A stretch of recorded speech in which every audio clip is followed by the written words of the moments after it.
what's going on internationally. How do we get to the place where, Putin decides he's going to just invade Russia? Nothing like this has happened since World War II.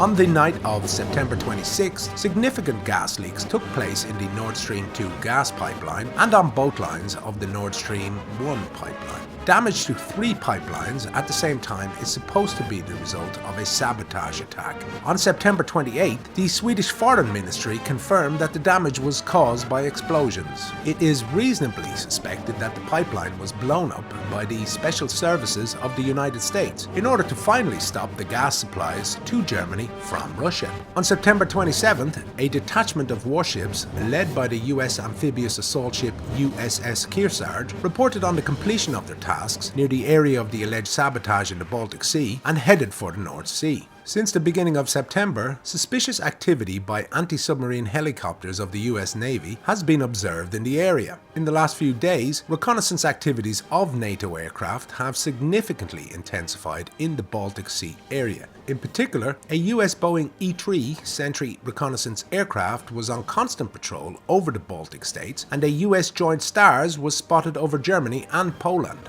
The valves of Russian gas pipelines are being tightened one by one, exacerbating the crisis in Europe. Despite the fact that neither Nord Stream nor Nord Stream 2 were supplying gas to Europe, November gas futures have already jumped by 9%. Earlier, Poland imposed sanctions and closed the Yamal-Europe gas pipeline. Justifying the decision for political reasons, Warsaw attempted to gain economic benefits. Poland bought Russian gas from Germany at a slightly cheaper price. Transit of Russian gas through Ukraine is also under threat. On September 27th, Gazprom threatened the Ukrainian state gas company Naftogaz with sanctions in response to attempts to put forward legal claims against Gazprom. The imposition of sanctions may halt gas transit through Ukraine. Immediately after the explosions rocked the Nord Stream pipelines, a symbolic ceremony launching the Baltic Pipe gas pipeline took place in Poland. The pipeline connects fields on the Norwegian shelf in the North Sea with Poland via Denmark. The valve was turned by Polish and Danish authorities with loud claims that the era of Russian dominance in the gas industry is coming to an end. From 2023,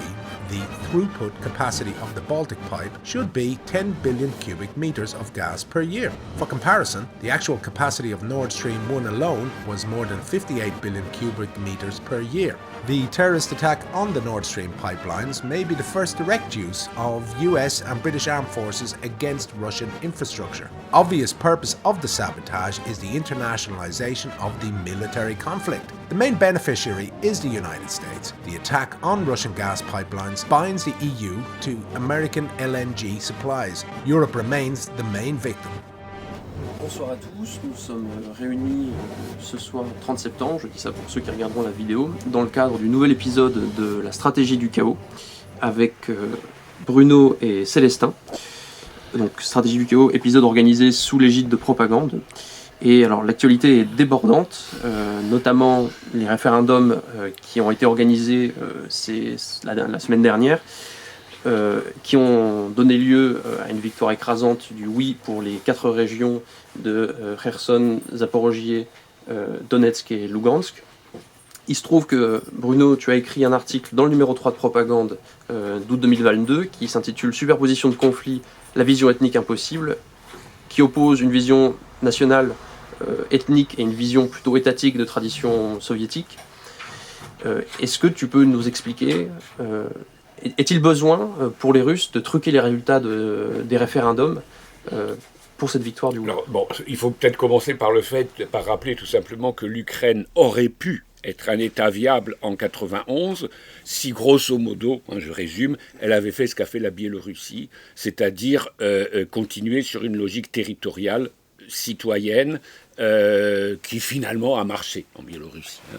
L'Ukraine, si elle n'avait pas été de plus en plus tentée par une vision nationaliste ethnique, Bon, une vision territoriale aurait pu marcher, ça aurait été une Ukraine proche de ses voisins, bon, dans une espèce de coopération, ça aurait marché. Le drame de l'Ukraine, c'est que, comme c'est un pays qui est tiraillé qui était tiraillé au moment où l'Ukraine devient indépendante entre le Donbass à l'est et la Galicie à l'ouest, avec deux visions qui sont radicalement différentes, la vision ethnique et la vision disons, territoriale. Malheureusement pour l'Ukraine, je parle du point de vue même de l'Ukraine, c'est évidemment progressivement, à cause de la diminution, la baisse de l'économie, l'effondrement de l'économie, la vision la plus sectaire qui a pris le dessus par étapes, alors révolution orange, révolution entre guillemets du Maïdan, etc. 2004, voilà. Et donc finalement, on est arrivé en 2014 avec une politique d'ethnicisation, c'est-à-dire d'ukrainisation systématique qui a expulsé en quelque sorte d'Ukraine les habitants qui ne pouvaient totalement s'identifier à cette vision-là. Alors effectivement, il y a eu tout un effort de propagande pour entre guillemets rééduquer les habitants de l'Ukraine en direction de cette ukrainité-là, ethniciste, mais ça ne pouvait pas totalement marcher, surtout évidemment là où l'armée russe s'est retrouvée donc depuis février 2022, et avant même les référendums. Il y a deux choses sur lesquelles on aurait dû, enfin les observateurs occidentaux, s'ils avaient été vraiment observateurs, mais on sait qu'ils ne sont pas, auraient dû porter attention. C'est le nombre d'habitants de ces oblasts, c'est Zaporozhye, Kherson, qui ont demandé des passeports russes. C'est mieux qu'un sondage d'opinion. Demander les passeports russes, c'est quand même révélateur d'un choix. Bon. Or, cette demande s'est faite assez massivement. Elle n'était pas imposée, tout le monde n'a pas pris ces passeports russes. Mais le fait que beaucoup l'aient pris, c'est déjà plus qu'un sondage d'opinion. Bon. Le deuxième indice, c'était l'unique point de passage qu'il y avait entre les zones ukrainiennes et russes, c'est-à-dire la route Zaporozhye-Mariupol, grosso modo. Quand on pouvait passer, les mouvements étaient massifs du territoire ukrainien vers le territoire entre guillemets, sous occupation russe. Par contre, dans l'autre sens, il était très faible. Donc, on peut supposer, évidemment, que les gens qui allaient, qui rentraient, en fait, chez eux, du côté de Kherson ou Zaporozhye, c'était des gens qui avaient plutôt fait le choix de rentrer dans une région soumise à ces horribles Russes tortionnaires, je ne sais pas trop tout ce qu'on a dit, mais le fait est quand même que le trafic était de 10 à 1, si on va ceux qui allaient vers le sud et ceux qui allaient vers le nord. Bon, ces deux indices suffisent à montrer que une partie importante des populations concernées avait déjà montré son attrait pour la Russie, pour des raisons culturelles et autres, sans parler du fait que l'occupation russe, si je peux dire, entre guillemets, elle a réglé beaucoup de problèmes. Les gens ont commencé à recevoir leur salaire régulièrement. Alors je sais que la Russie n'est pas un État social, mais il est moins asocial que l'Ukraine. Et donc un certain nombre de prestations sociales russes ont été versées. Et donc une stabilité que les Ukrainiens ne connaissaient pas depuis plusieurs années. Donc tout ça mis ensemble, intérêt matériel, si je peux dire, plus tradition locale de ce territoire, oui, ça explique évidemment qu'une majorité de la population s'est sentie... voilà. Oui, vas-y. Je voulais juste compléter pour information, pour l'information, parce qu'en France, voilà, on va raconter on va dire qu'il y a une différence basée sur l'ethnicité. Ah oui, voilà. Alors, voilà, il y a juste un détail, c'est que l'ethnicité ukrainienne, elle est l'ethnicité de l'antirussisme, en fait, de sa constitution. Alors, c'est pas propagande poutinienne, vous allez lire comment s'appelle le livre de Kouchma, le premier président. Donc, il s'appelle « L'Ukraine n'est pas la Russie ».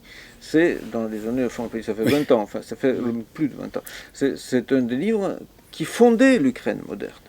C'est-à-dire que, voilà, il fallait dire ce qui n'était pas évident. Il fallait les rassurer. Il fallait rassurer que qui êtes-vous? C'est ceux qui n'êtes pas les Russes. C'est par négation que la France n'a pas besoin qu'elle n'ait pas de dire qu'elle n'est pas l'Angleterre, oui. Oui, elle n'est pas l'Angleterre. Elle se définit, la France, c'est la France. Alors que eux, ils ne disent pas qu'ils ne sont pas les Hongrois ou ils ne disent même pas qu'ils ne sont pas polonais. Ça va de soi. Mais leur autodéfinition, c'est non seulement qu'ils ne sont pas les Russes, mais c'est ceux qui s'opposent aux Russes. Et ça, c'est-à-dire, quand on dit qu'il n'y a pas de nazis en Ukraine, etc., où sont lépreux, où ils sont minoritaires, etc., en fait, c'est un élément extrêmement important, parce que le nazi qui porte les tatouages nazis, etc., bon, là, on en dénombrera un certain... Bon, on connaît, tous les bataillons, etc., mais après, je sais pas, le BFM va raconter, mais c'est rien du tout, ils sont pas nombreux, je sais pas, tous ces propos, on connaît, mais en fait... c'est qu'il y a beaucoup plus que ça. C'est-à-dire même tous ceux qui ne sont pas nazis, mais qui s'identifient dans leur ukrainité, pour ainsi dire, ils n'ont pas historiquement et culturellement d'autres options que de s'identifier en tant qu'ennemis de la culture russe, de tout ça. Et c'est pour ça que ça marche, c'est ça qui donne le terrain. Et donc cette démarcation dans le référendum, elle prend une dimension supplémentaire, qui est celle de s'affirmer enfin par rapport à non seulement la différence par rapport au pays, de s'affirmer en tant que le rejet de cette haine en quelque sorte.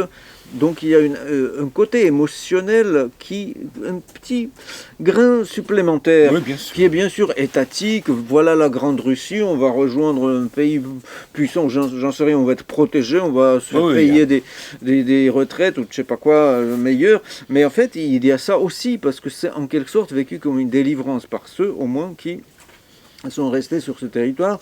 C'est la chape qui pèse d'une certaine identité, comme ça, qui les nie. Par négation. Je vais faire l'avocat du diable de BFM, mais je dirais ils ont en partie raison, au sens où on n'a plus besoin forcément de voter Svoboda ou autre pour voter entre guillemets nazi, puisque leurs idées ont été très normalisées. C'est ça en fait. Oui. Les Azovtsi et autres sont considérés comme les meilleurs combattants, les plus fiables, etc. Bien sûr.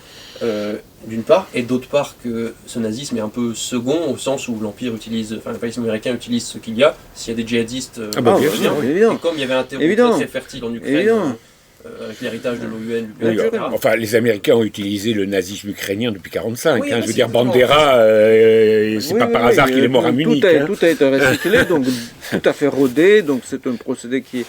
Et donc le danger, en fait, c'est un petit peu à côté peut-être, mais enfin pour la Russie, la vraie bataille perdue, c'était la bataille idéologique durant les 30 dernières années. Parce qu'en affrontant, c'est-à-dire on va considérer que c'est la Russie qui a attaqué l'Ukraine. Bon d'accord, mais l'Ukraine l'a bien avant attaqué, et puis tout le monde s'en fichait.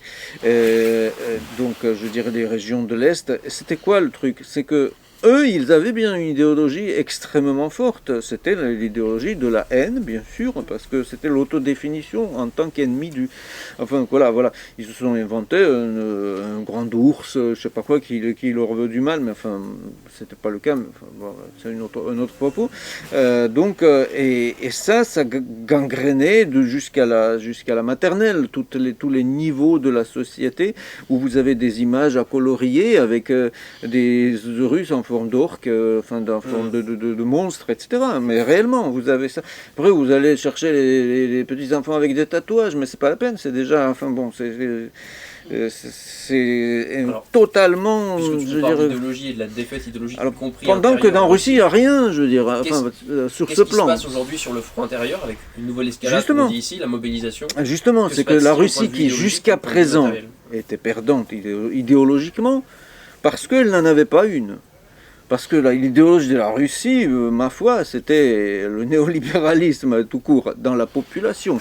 Parce Qu'est-ce qu'elle qui est succédait à qui l'URSS qui avait une idéologie Ah oui, bien russe, et sûr. donc elle voulait se démarquer. C'est ça, évidemment, c'est par négation de ce qu'il y avait, mais aussi par disons, l'image de la réussite occidentale, parce que c'est attardé par rapport... Enfin bon, eux, ils y sont toujours, certains là-bas, donc ils n'ont pas vu que le bien-être occidental n'est pas du tout déjà le bien-être de tout le monde, et puis L'abondance et l'abondance, l'insouciance, c'est fini. et que en plus c'est fini. Ils sont pas au Donc courant. c'est primo que c'était pas pour tout le monde, et deuxièmement que c'était pas s'il y en a plus. Voilà. Donc même ce qu'il y avait. Donc cette idéologie, c'est qui est le gagnant de la course? Eh ben, c'est celui qui se marie en France. Voilà. Oui. Enfin, qui se fait embaucher dans une université américaine, Ah qui oui. se fait. Ah bah ça c'est le grand Le gagnant top, là. évidemment, le top de la course.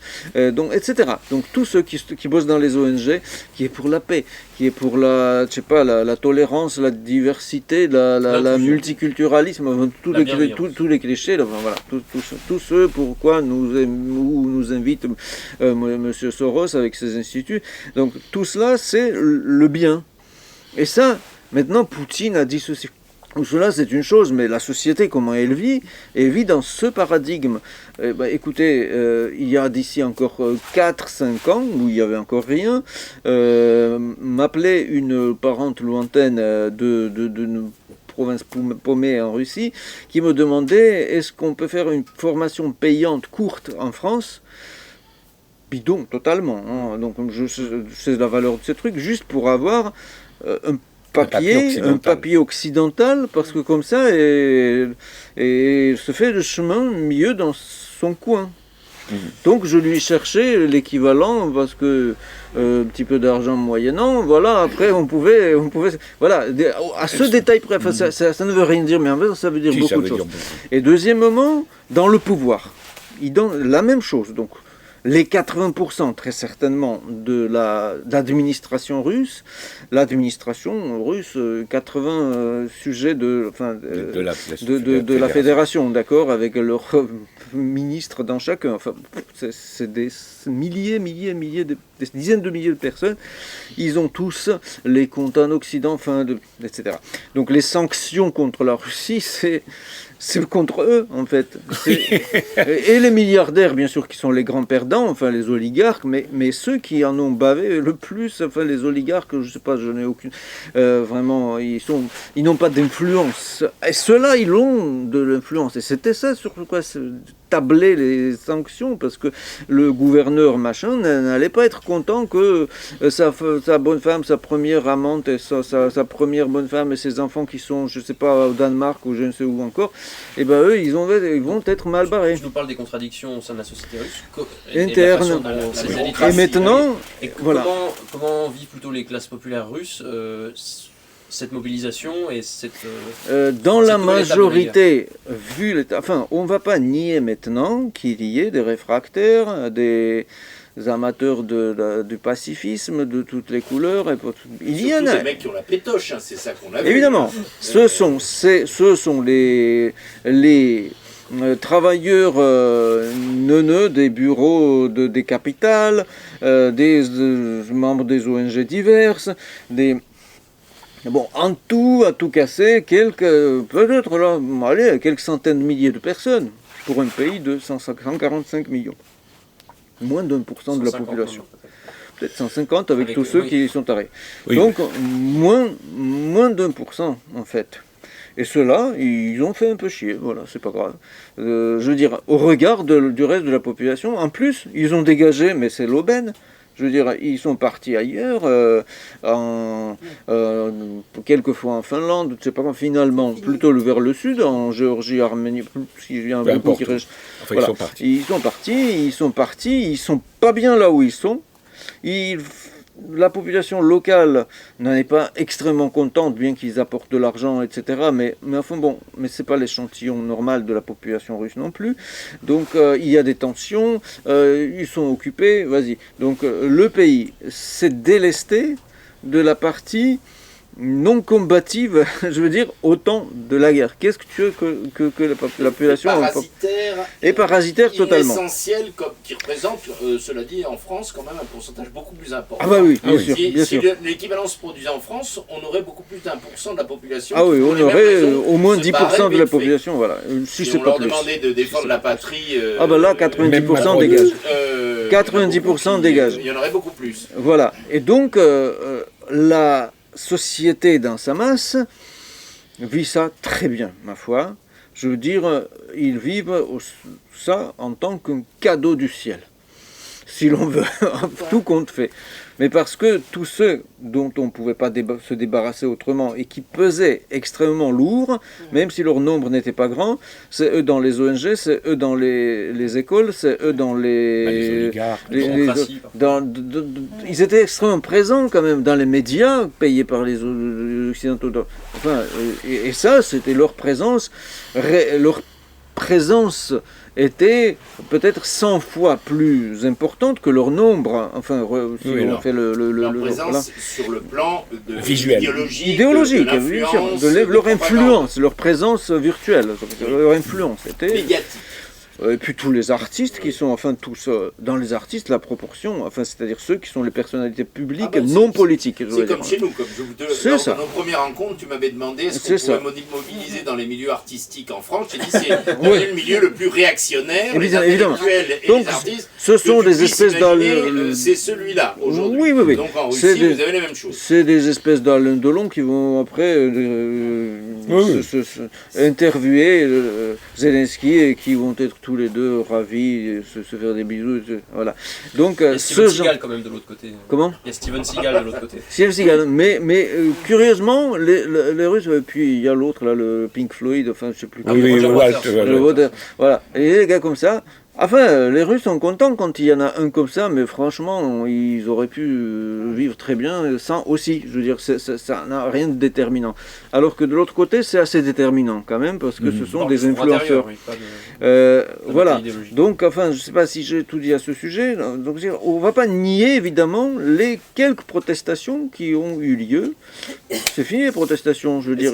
On leur donne des mobilisations, c'est ça, enfin, on les mobilise ceux qui font Alors, Il y a des manifestations. volontaires aussi. Il y a beaucoup de volontaires, beaucoup. Non, il n'y a pas assez de volontaires, toujours. Il n'y a jamais assez de C'est ça, il n'y volontaires. a pas eu besoin de vos mobilisations. Mais oui, bien sûr. Mais les mecs qui se font mobiliser, dans leur plus grosse masse, ils vont assez volontiers. Voilà, carrément. C'est-à-dire, si on voulait estimer en chiffres, ça, en gros, je sais pas, l'objectif de 300 000, c'est déjà atteint. Oui, c'est je ce veux que dire, je voulais donner. Aux dernières nouvelles, il y a déjà les 300 000. Ah, il y en a plus. il y en a Il y en déjà a plus. Ils savent pas où les stocker. C'est-à-dire le problème n'est oui. pas qu'il n'y a pas assez de monde. Le problème, c'est qu'il n'y a pas assez de Place dans une caserne. d'infrastructures, et puis les gens ne sont pas contents réellement parce qu'ils arrivent, et ben il n'y a pas de tente, il n'y a pas de ceci, on s'achète ça de notre propre sou, ça vous en avez plein, et après bien C'est sûr ça, les problèmes qu'a évoqué Poutine lui-même. c'est ça, et puis les sanctions tombent de toutes sortes contre ceux qui n'ont pas fait le nécessaire. Dans leur C'est encore un coup de nettoyage du système, parce que évidemment ceux qui sont disons, ceux qui sont là pour travailler, eux, en général, n'ont pas engendré de problèmes comme ça dans les régions et dans les zones, enfin, comment ça se dit, chest, les endroits, enfin, où les polygones, enfin les unités militaires, oui. potentielles, les camps d'entraînement, enfin, parce qu'il faut entraîner tout ce monde. Ils sont censés tous avoir l'expérience militaire. On ne recrute pas n'importe qui. Là, actuellement, on ne recrute théoriquement que ceux qui ont fait des services militaires importants, qui ont une expérience de combat. Et les manifestants anti-guerre, est-ce que c'est vrai ça qu'on leur donne on les pousse un peu à s'engager pour la patrie? Non mais Il y en a pas oui, beaucoup. soi-disant, Pas beaucoup, soi-disant, on a, Anti-guerre, à chaque je fois veux dire, qu'on ordonne une manifestation, on aurait dit qu'on s'est moqué d'eux un petit peu, qu'on les a un petit peu taclés de cette façon. Je veux dire, personne au front ne veut les voir dans leur rang. Et même dans les arrières, on ne veut pas les voir. Donc, qu'est-ce qu'ils vont faire de ces gens? On n'en sait rien. Peut-être des brigades pour creuser des tranchées, j'en sais rien. Enfin bon, même pas de tranchées, c'est près du front. Je sais pas, des travaux forcés pour les... pour faire la bouffe, je sais pas. Donc en tout cas, c'est très peu nombreux, il n'y a aucun écho voilà, de cela. Il y a quelques... Puis on a recruté quelques... Enfin, on a conscrit, enfin on a embauché, comment ça se dit là, mobilisé.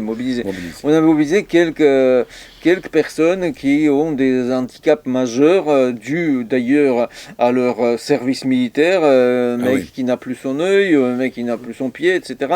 Enfin, il y a eu même des cas comme ça. Enfin, alors maintenant, parce que là je parle trop, mais pour tant qu'à faire, je vais arrondir le compte par les raisons de tout cela.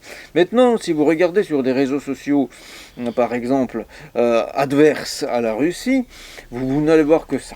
Ah, les nuls, ils ont fait ceci. Ah, vous avez vu, ils ont mobilisé le mec qui est sur béquille. Ah, c'est ça, et le racisme russe, c'est-à-dire de dire, regardez, ils mobilisent les Tchétchènes, ils mobilisent les...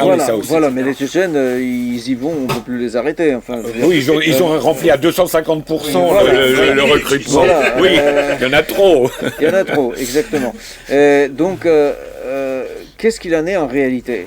Je veux dire, peut-être il y a des fakes, machin truc parmi eux, mais il n'y en a pas besoin. Pourquoi ? Alors que la Russie est grande et dedans vous trouverez toujours une bonne centaine de cas à citer, ou peut-être en plus qu'ils les cherchent, ils vont trouver évidemment des cas de dysfonctionnement et parfois de dysfonctionnement absolument important, des gens qui ont soit fait ça par bêtise, par nullité, soit par incompétence, soit parce qu'il y a eu des cas comme ça, par exemple un chef du commissariat, enfin un commissaire qui est censé mobiliser dans une des villes proches de la frontière, il était un Ukrainien pro-ukrainien.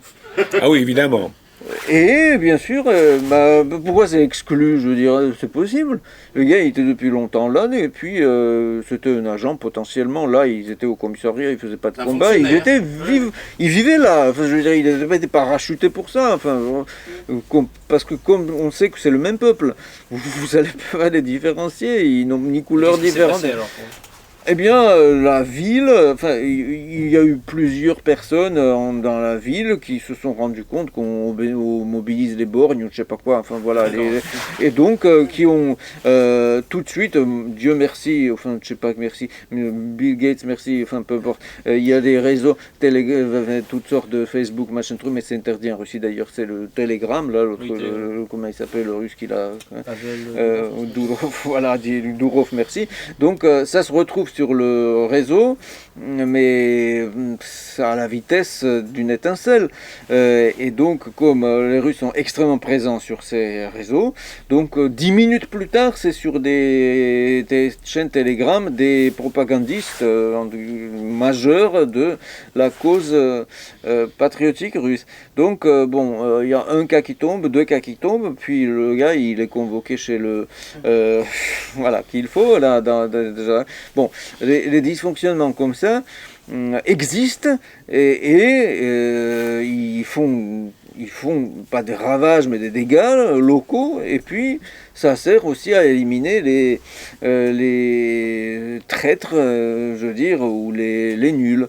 Bon voilà, la guerre a toujours, comme nous aurait dit un Bismarck, a toujours servi au développement. Qu'est-ce que tu veux, voilà. Donc... Et je pense à ça puisque tu dis que, effectivement, merci Bill Gates et autres, on a vu que dans le Donbass, il y avait des panneaux, merci Joe Biden, oui, bien sûr. Merci d'avoir accéléré les choses. Même pas Joe Biden, mais merci aux vieux, voilà, au PP. Merci au PP. Voilà ce que pensent les gens au Donbass. Peut-être, Bruno, peux-tu nous parler des évolutions de l'opinion publique à mesure que la crise s'accentue en Pologne? Et en Ukraine même. Moi, je voudrais un peu préciser la question. On a expliqué en réalité l'adhésion massive populaire, en tout cas des forces populaires, des gens qui font encore quelque chose, à cette mobilisation et surtout les buts qu'elle sert, les objectifs qu'elle sert. Je voudrais préciser la question, c'est que quel effet ça fait en réalité, au-delà évidemment de la propagande de la clique de Zelensky, c'est une clarification, mais quel effet ça fait aux Ukrainiens en face, aussi bien ceux qui sont proches du pouvoir, aussi bien les nazis que les différentes opinions dans la population, cette clarification où ils savent maintenant que, et c'était le but évidemment, mais que maintenant c'est la Russie, que don't even think about it, comme disent les Américains, c'est pas la peine d'y penser, d'imaginer que vous allez récupérer le moindre parcelle de ces territoires, parce que vous allez avoir cette fois, contrairement à ce qu'il y avait avant, 2 fois plus de Russes que de soldats, d'autant que vous en avez perdu à peu près 100 000 dans les derniers mois. Et que ça ne fait que commencer, et que c'est le territoire russe. Donc quel effet ça fait aux Ukrainiens? Juste une sorte, tu dis récupérer le territoire, il y a aussi que ces régions qui ont voté en partie, une partie est encore contrôlée par le camp ukrainien, et qu'elle est pourtant rattachée entre guillemets à la Russie réglementairement. C'est-à-dire que celle-là aussi c'est pas fini. va être libérée. Non, mais de toute façon, non. Alors, bon, je pense que... alors, la propagande officielle, Arestovitch, pour résumer, celui qui est le grand chef de la propagande en Ukraine, fait encore croire, ou essaie de faire croire, que la Russie, que la contre-offensive qui vient d'avoir lieu, qui est une victoire tactique, est en fait une victoire stratégique et qu'on pourra reprendre tout. Bon, alors, je pense quand même que... alors, c'est difficile, évidemment, de savoir quel est l'état de l'opinion, parce qu'évidemment, faire aujourd'hui une enquête d'opinion en Ukraine, c'est assez difficile, mais effectivement, je pense que l'essentiel de ce que tu as dit, c'est qu'il y a eu au moins 100 000 soldats ukrainiens qui ont été mis hors combat, c'est-à-dire tués, blessés, disparus, faits prisonniers, au moins 100 000 sinon plus. Voilà. Et donc qu'on les a envoyés à la mort sans raison. Je veux dire, militairement parlant, c'est une boucherie, c'est-à-dire que tout militaire rationnel, indépendamment de ses opinions, ne pouvait pas approuver la façon dont la guerre est menée. Bon, donc on est dans une situation à la Verdun, si tu veux. Donc ça, c'est évidemment incontestable. On sait que dans l'armée, il y a un mécontentement très fort au niveau des officiers, parce qu'ils voient que, indépendamment de leurs opinions de départ, ils voient qu'on envoie des gens à la mort pour rien. Oui, puis surtout voilà. là maintenant, toute perspective est... Voilà, et que tout ça n'a servi à rien, c'est-à-dire qu'on les a envoyés... Ça a servi au coup de propagande. Oui, mais que ça n'a servi à rien par rapport aux objectifs formels. Ça, donc il y a ça, il y a aussi... Alors on parle évidemment de tous les Ukrainiens qui ont fui, de les Russes qui fuient le service militaire, mais on ne parle pas des millions d'Ukrainiens qui ont traversé la frontière pour aller vers l'Ouest. Et qui ont... Alors on nous a dit qu'en Pologne, tout ça, c'est surtout les femmes et les enfants, etc., sauf que beaucoup de Polonais voient quand même que parmi les femmes et les enfants, il y en a qui ont l'air vachement masculins et qui ont 30-40 ans, et c'est pas tout à fait des femmes et des enfants. Ils ont envoyé pas mal de mercenaires en Ukraine. Voilà. Pensez, sans doute. Oui, mais voilà. Donc il y a aussi des déserteurs côté ukrainien, il y en a des masses. Bon, alors ils désertent. Et on les comprend. Oui, on les comprend, mais ils passent à l'ouest. Bon, ça aussi, c'est révélateur. Arestovitch dit on peut mobiliser 5 millions, c'est pas grave. Oui, sauf que si on fait les calculs aujourd'hui, en Ukraine, il doit rester au mieux 30 millions d'habitants, avec une grande majorité de vieux et d'enfants. Je dirais moins. Oui, mais bon, disons au mieux. Ouais. Et de femmes aussi, puisque les... Oui, c'est ça. Donc moi, je pense que... mais elles combattent. Elles combattent, oui. Ils allaient dire... donc de toute façon, je pense que l'heure de vérité va arriver, mais je pense que j'imagine difficilement que les gens ne se rendent pas compte de cela. Le nombre de familles qui n'ont pas vu leur fils revenir, et qui, dans beaucoup de cas, est dans la catégorie disparus et non pas tués. Alors, le nombre de disparus, c'est absolument terrible, parce que ça, il faut penser. Bon, hormis l'aspect psychologique de la chose, parce que quand on a un fils disparu, c'est bien pire que quand on a un fils mort. C'est pire, mais c'est beaucoup mieux, pas besoin de payer les... Mais voilà, alors le problème, oui, mais pour les familles concernées, c'est une double catastrophe. C'est une catastrophe financière, en plus d'avoir la catastrophe humaine. Bon, donc tous ces gens-là se rendent bien compte que les choses ne fonctionnent pas. D'ailleurs, ils se rendaient compte. Pourquoi est-ce que Zelensky avait gagné les élections à 75% des voix? Il avait gagné les élections parce qu'il promettait de faire exactement le contraire de ce qu'il a fait. Bon, mais ces gens-là, ils n'ont pas totalement perdu le fil des événements. Et tout ça, ça va réapparaître. Si Zelensky a été obligé d'interdire 14 partis politiques, parmi un certain nombre de partis politiques qui ont plus de 10 000, 20 000, 30 000, 100 000 membres, Bon, ça fait combien? Il avait des millions. Voilà. Alors, ça fait combien de gens qui se trouvent avec qui sont membres ou qui ont dans leur famille un membre d'un parti politique interdit? Ces gens-là, ils peuvent pas être enthousiastes du régime, quand même. Donc, je te tendais une perche, évidemment. Qu'est-ce qu'on peut imaginer, sinon pronostiquer, en termes politiques pour, moi, je pense que le cet pouvoir hiver, qui est bien actuel. je pense que, alors oui, si le pouvoir qui vient n'est pas remplacé d'ici là par Voilà. les Américains, parce que ça c'est très possible que quand le cheval est trop usé, on remplace Ngo Diem par Nguyen Van Thieu et le truc est joué. Hein, et Ngo Diem, il est exécuté, puis plus personne n'en parle, avec toute sa famille d'ailleurs, c'est encore mieux, ça élimine les témoins gênants. Donc c'est aussi une hypothèse, c'est-à-dire que c'est là où effectivement ça va être intéressant, parce que je pense que cet hiver, ça va être le moment de vérité pour l'économie. Déjà, il faut quand même penser que la Russie contrôle ce qui représente à peu près 70% du PIB ukrainien. Les territoires que la Russie contrôle, les quatre oblasts, c'est 70%. C'est vachement industriel. Voilà, c'est ça, c'est 70% du Pour PIB. fixer les idées des gens. Voilà. Rien que la Mariupol, Oui, de c'est sa ça. région, c'est 20% Mais du voilà. PIB ukrainien. Voilà, et on rajoute Kherson, on rajoute Energodar, on rajoute tout ça. reste comme Odessa qui est portuaire ne peut plus vraiment se Voilà, servir de son c'est port. ça. Donc l'économie ukrainienne, aujourd'hui, elle est portée à bout de bras. Mais ça ne pourra pas durer éternellement, et surtout ça ne pourra pas durer cet hiver, parce que l'hiver c'est évidemment toujours beaucoup plus difficile. Donc je pense que le moment de vérité va arriver là, c'est-à-dire l'économie va craquer. Et quand l'économie va craquer, il faudra soit il y aura un mécontentement populaire qui va se manifester, soit les Américains organiseront une révolution colorée, un coup d'État, je ne sais pas quoi. L'économie ukrainienne, elle a craqué, elle était déjà Elle a craqué, oui, effectivement. Déjà au moment de Maïdan, elle n'était pas Oui. en très bon état, c'est le moins qu'on puisse dire. Elle est maintenue sous perfusion, Voilà, notamment exactement. par les Américains Oui, bien et sûr. l'Union européenne. Oui. À grands frais. Oui, On c'est va ça. Pas parler, Mais- c'est difficile de savoir quelle est l'étendue de la dette ukrainienne à l'heure actuelle, Oui, mais oui. elle est, semble-t-il, colossale et elle continue de s'accumuler. Oui, mais Mais vu la situation de l'Europe elle-même, c'est que l'Europe ne pourra plus porter à bout de bras C'est ça. l'Ukraine. Celui qui va rembourser, théoriquement, doit exister encore. C'est ça le C'est problème. ça, oui. Mais c'est éventuellement, Plus il y aura précisément, plus tu dis la dette ukrainienne, il faut expliquer que les armements qui viennent, les pensions qui sont payées, etc., c'est de l'argent qui est prêté par les États-Unis et autres, Oui, c'est pas c'est de l'argent qui est, Ah bah non, c'est pas ouais, c'est donné pas par donné, la hein. majorité. C'est ça. Non, c'est pour ça que je pense que de toute façon cet hiver va être. Moi, à mon avis, je suis pas dans les petits papiers du Kremlin, mais enfin, je pense que le Kremlin compte que cet hiver, la vérité économique, la vérité des prix va clarifier beaucoup de choses. Une dernière incise. L'information a été publiquement diffusée, je crois, hier ou ce matin, enfin c'est hier, je crois. En face, justement, les bailleurs de fonds, un des principaux au niveau européen, c'était évidemment l'Allemagne. Oui. Les États-Unis, on sait quoi en penser dans l'état actuel des choses. Mais l'Allemagne vient,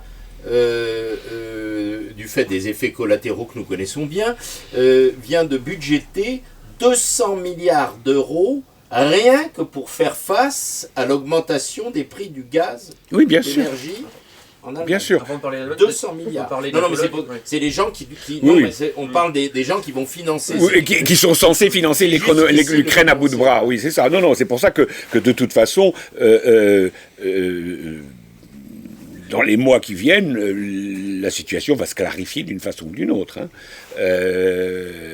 Bon. Donc, Comment se passe la situation avec les réfugiés ukrainiens en Pologne? Il me semble qu'on avait à peu près 1 million. Ah ben écoute, le problème c'est ça, c'est-à-dire que les estimations sont entre 1 et 6 millions. Donc voilà, donc non, c'est-à-dire qu'il y a 6 millions de gens qui ont passé la frontière, dans un sens. Mais comme il y en a qui ont repassé la frontière, alors là maintenant on vient de découvrir un scandale en Pologne, mais ce qui est révélateur, parce qu'on en parle dans la presse, ça aurait pas, il y a 6 mois on pourrait pas le dire. Donc là dans la presse polonaise il y a un scandale, le maire d'une des villes frontalières a pris des photos et il a dit voilà, il y a plein d'Ukrainiens qui arrivent en Pologne, qui prennent les prestations sociales parce que les Polonais reçoivent 500 zloty d'allocation familiale et les Ukrainiens aussi. Donc il y a plein d'Ukrainiens qui l'histoire d'amour. voilà, et voilà, et donc les Ukrainiens, lui, alors le maire de la ville en question, il a pris les photos de cars entiers qui arrivent pour se faire tamponner les papiers, passer à la sécurité sociale, prendre les 500 zlotés et repartir en Ukraine. Voilà, oui, il y a un problème. Et donc, évidemment, dans les chiffres, on ne sait plus exactement où on en est. Bon, et les choses aussi ont changé en ce sens que jusqu'au mois de septembre, les Ukrainiens avaient reçu plein de logements. Les Polonais attendent les logements pendant longtemps, avaient reçu plein de logements, c'est-à-dire tous les logements qui venaient d'être construits ont été donnés aux Ukrainiens en disant que jusqu'au mois de septembre, vous avez le logement gratuit, mais d'ici là, il faut que vous vous démerdiez et que vous trouviez un boulot, enfin bon. Et au mois de septembre, ils ont tous été mis dehors, et bien sûr, donc à partir de ce moment-là, ils ne sont pas aussi heureux qu'ils l'étaient avant. Mais tout ça, ça montre évidemment que l'opinion commence à être un peu fatiguée de cette ukrainophilie imposée de façon On absolument... parle de quelques dizaines de milliards d'euros ou de centaines de Oui, milliards. oui, non, mais bien sûr. Rassure-toi, les Allemands vont payer 1300 milliards d'euros Certes, au titre mais des dommages de guerre. Ah oui, alors ça c'est le gros... Oui, voilà, ça, oui, on peut l'attendre, oui. Ça c'est aussi... C'est là où le gouvernement polonais, enfin, il est complètement, je sais pas où, il est à l'ouest ou je sais pas où, Oui. mais il est bien. il est tellement à l'ouest qu'il se rend pas compte. Enfin, commencer à s'imaginer que les Allemands vont payer des dommages de guerre à la Pologne comme ça tout d'un coup en 2022, c'est démagogiquement ça peut fonctionner un mois en Pologne, mais ça durera pas plus. En plus, les Polonais sont pas bêtes à ce point de croire que les Allemands vont tout d'un coup dans leur grand sentiment de culpabilité après 70 ans. Surtout maintenant. Oui, voilà. Oui, exactement. Non, mais enfin, Ils sont en récession. Oui, voilà. Non, mais bien sûr. Et puis alors, enfin, s'ils avaient voulu les payer, il y a longtemps qu'ils les auraient payés. Hein. Bon, donc s'ils les ont pas payés en 50 et 60, ils vont pas le payer maintenant. Bon, donc, de toute façon, je veux dire, personne n'y croit. Enfin, je veux dire, personne n'y croit. Ça ridiculise encore plus le gouvernement aux yeux. Non, ce qui est terrible en Pologne, c'est qu'il y a un décalage total entre les élites. Alors là, que ce soit les élites libérales d'opposition, entre guillemets, ou nationalistes au pouvoir, toutes ces deux clans qui se battent, mais qui sont finalement d'accord sur l'essentiel. Comme chez nous. Oui, bien sûr. Comme chez nous. Et puis la masse du peuple qui râle dans son coin. Et dans les élites, on parle Ukraine, et dans le peuple, on parle inflation. Hein, et c'est comme l'huile et l'eau, quoi. C'est deux choses qui ne se.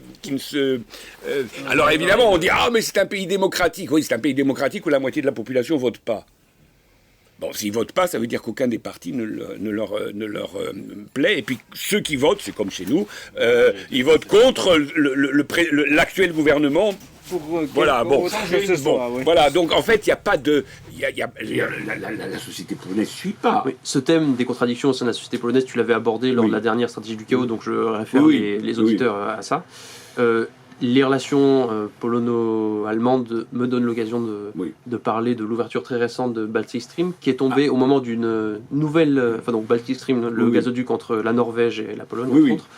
Oui, Et qui est tombé vraiment au moment au moment coupé. d'une nouvelle escalade russe, qui ont donc sabordé leur Nord Stream il y a 2 jours maintenant. Oui, alors qu'il leur suffisait de couper le robinet. Hein, donc, comme disait, je cite ça quand même, ce matin j'ai entendu ça sur France Inter, quand même un de nos innombrables experts militaires et autres, c'était France Info.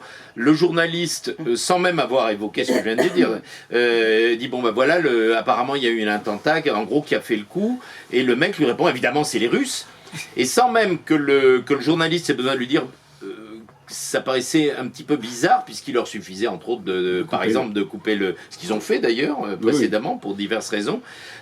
Tout de suite le fameux expert a dit c'est les Russes. Mais j'avoue que je ne comprends pas du tout pourquoi. Non, mais je peux vérifier, hein, je peux retrouver le passage.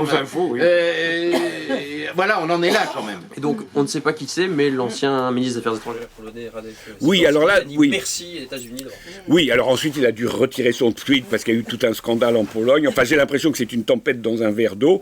Mais j'aurais tendance à penser, parce qu'il est bon, Sikorsky, c'est l'ancien ministre des Affaires étrangères, mais c'est le mari de Applebaum, qui est de la très haute bourgeoisie américaine, etc. Donc, il est plus américain que polonais. Enfin, il a été ministre polonais, mais il est quand même américain. Puis d'ailleurs, il faut commencer que lui-même, il était moudjahid contre les soviétiques dans les années 70. Donc il a dû... Bon, à mon avis, il était soit au service secret américain, soit britannique, déjà dans les années 80. Il est donc bien plus américain que polonais. C'est pas Applebaum qui est une des idéologues néoconservatrices. Voilà, donc il n'a pas dit ça par hasard, ce qui me fait penser que... il y a une guerre de clans à Washington et que ce qu'il a envoyé, c'est des missiles contre une fraction de l'establishment américain au profit d'un autre. Hein. Je pense qu'il y a quelque chose là-dessus. C'est un truc intra-américain. C'est pas un truc La polono-américain. suite, elle en a résulté. Je reviens sur un des épisodes précédents de la stratégie du chaos où Dominique, tu avais fait le conseil de lecture suivant, Oui, je passe à mettrai l'écran, je mettrai La taupe rouge de Semyonov, qui est très connu des Russes et autres parce que ça a donné lieu à la série 17 moments du printemps, etc. Et qui parle de mars 45, le moment où Alain Delez, qui est en poste à l'OSS à Berne en Suisse, tente de négocier avec les officiers allemands quand même qui sont relativement conscients de ce qui est en train de se passer pour eux, une paix séparée, notamment en Italie, séparée, c'est-à-dire paix à l'ouest. Oui, paix à Et l'ouest, c'est attaque à ça. l'est. Et puis On continue bon, à l'est. et donc le roman d'espionnage parle de comment les soviétiques la prennent et qu'est-ce qu'ils font. Et puis la fameuse lettre que Staline écrit ensuite. Bon. Et à qui a été déclarée la guerre et quel pays empêche-t-on de négocier une paix séparée et d'avoir du gaz en attaquant Nord Stream 2? Je pense que ça... Je complète la question. Il semble quand même assez clair, mais évidemment c'est de la spéculation, mais enfin, ça paraît tellement gros que évidemment ce sont les Américains ou un de leurs acolytes quelconque, ça ne manque pas dans la région baltique là, qui ont fait ça, mais il semble difficile d'interpréter ça autrement que comme un message pour ceux qui auraient d'autres idées que on a brûlé vos vaisseaux. Oui, bah, Il est plutôt d'imaginer que vous De toute allez façon, maintenant, ils ne pouvoir... pourront plus avoir de gaz, parce que le gazoduc est vous aurez cassé. accès un jour à ce gaz-là, Oui, vous bien êtes sûr. dans notre camp maintenant, au cas où il y en a qui seraient un peu timorés, qui s'imagineraient qu'on peut finalement peut-être s'arranger avec les Russes, C'est pas possible. parce que c'est quand même notre intérêt, sans ça on est très très mal, eh bien oubliez ça, c'est ça le message des ça. Américains. Hein? C'est ça, Est-ce tout que à c'est fait. bien interprété Non, comme je ça pense bien. De toute façon, cette de la guerre, part de leurs alliés. de toute façon, cette guerre, c'est entre autres, mais de façon très importante, une guerre des États-Unis contre l'Europe et en particulier contre l'Allemagne. Je pense que c'est clair pour tout observateur géopolitique. Je veux dire, Ça a été même dit. Voilà, non, mais c'est d'une les évidence. Américains et les Européens. Voilà, de toutes sortes.